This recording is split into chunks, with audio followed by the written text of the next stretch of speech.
Pokémon has spent almost 30 years teaching us one simple idea, that becoming stronger means evolving. But then one generation asked a much more interesting question. What if evolution wasn't the end? For years, we knew the rules. Charmander became Charmeleon, Charmeleon became Charizard, and that was it. You reached that final evolution, and you thought you were looking at the strongest version that Pokemon could ever become. Then Pokemon X and Y came along, and suddenly everything we thought we knew changed. Because Mega Evolution wasn't another step on the evolutionary ladder, it was temporary. Something that could only happen when a Pokemon and its trainer were connected strongly enough. And as a kid, or even as an adult, that idea was incredible. Because Pokemon had always been about getting stronger, training, battling, evolving. But Mega Evolution made strength feel like it came from somewhere else. Not just experience, connection. And I think that's why Mega Evolution has stuck with people for so long. It wasn't just that Charizard suddenly looked different, or the old favorites were powerful again. It was the feeling that Pokemon we thought we already knew still had something left to show us. And there was something else about Megas that made them special. They weren't permanent. You couldn't just evolve once and stay that way forever. For one battle, for one moment, you got to see what that Pokemon was capable of at its absolute peak,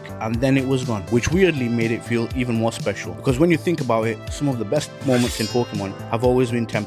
Your first adventure eventually ends. The team you spent hundreds of hours with eventually gets left behind. A generation you played every single day eventually becomes something you remember. And one day, without even realizing it, played your favorite Pokemon game for the last time. But then something brings you back. A familiar soundtrack, an old Pokemon, a design you haven't seen in years, or maybe something as simple as opening this. And suddenly, you're remembering exactly what it felt like. Choosing your starter without caring about stats, giving Pokemon ridiculous nicknames, trying to be a gym leader with a team that made absolutely no sense, talking about rumors at school that were definitely not true, but believing every single one of them anyway. And maybe that's the part of Pokemon that never really evolves. We get older, the game changes, the generations change, even the way we collect changes. But somewhere underneath all of that, we're still looking for that same feeling. That tiny moment where you don't know what's coming next, and you genuinely can't wait to find out. I started collecting because I like the artwork, but the longer I do this, the more I realize I'm probably trying to collect something else. Memories, moments, little reminders of different versions of myself. And maybe that's why something like Mega Evolution feels so appropriate. Because growing up doesn't mean replacing who you used to be. Sometimes it just means becoming another version of them. And that's why this will always be